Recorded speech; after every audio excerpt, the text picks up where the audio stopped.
ଏଇ ଦୁନିଆର ରୀତି କ'ଣ କହିବ ସାଙ୍ଗମାନେ କାହାକୁ। ଆମ ନିଜ ଭିତରେ ଆମେ ବହୁତ ହଜି ଯାଇଛୁ ସବୁ ତ ହଜେଇ ଦେଇଛୁ।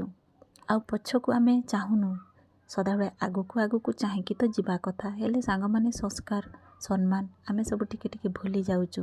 ଆମେ ବର୍ତ୍ତମାନ ଆଉ ହିନ୍ଦୁ ବା ଓଡ଼ିଆ ହେଇକି ନାହୁଁ। ଆମେ ସମସ୍ତେ ଚାହୁଁଛୁ ଆମେ ବି ଇଂଲିଶ ଭଳିଆ ରହିବା, ଇଂଲିଶ ଲାଙ୍ଗୁଏଜ୍ କହିବା। ଓଡ଼ିଆ ଲାଙ୍ଗୁଏଜକୁ ଆମେ ଆଉ କହିବାନି। କହିଲେ ବି ଓଡ଼ିଆ ଆଉ କିଏ ପଚାରୁଛି, ଆଉ ଅନ୍ୟାନ୍ୟ ଭାଷା ଆଉ କିଏ ପଚାରୁଛି। ମେନ୍ ହେଉଛି ଖାଲି ଇଂଲିଶ ଜାଣିଥିବା ଦରକାର। ବୋହୂ ଯେତେବେଳେ ଘରକୁ ଆସିବ କି ଝିଅ ଯେତେବେଳେ ଘରୁ ବାହାରିବ, ଜିନ୍ ପିନ୍ଧିକି ବାହାରିଲା ତ ବହୁତ ଭଲ। ନାଇଁ ମୋ ଝିଅ ବହୁତ ଭଲ ପାଠ ପଢ଼ିଛି, ସେଇଥିରେ ଦାୟୀ ହେଲା ଆମେ ବାପା ମା'। ଆଉ ଯେତେବେଳେ ବୋହୂ ଆସିଲା ତାକୁ ବି ଆମେ ଏଇ ଶିକ୍ଷା ଦେଲୁ।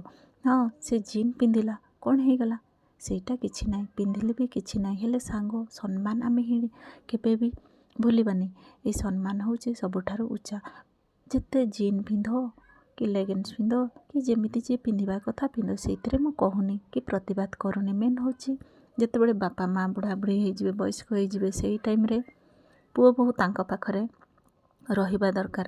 ଆମେ କେବେ ଭାବିବାନି ଯେ ମୁଁ ତ ବାହାରେ ଅଛି, ମୋ ବାପା ମା'ଙ୍କ ପାଖରେ ଜଣେ ଆଟେଣ୍ଡର ଠିକ୍ କରିଦେବେ।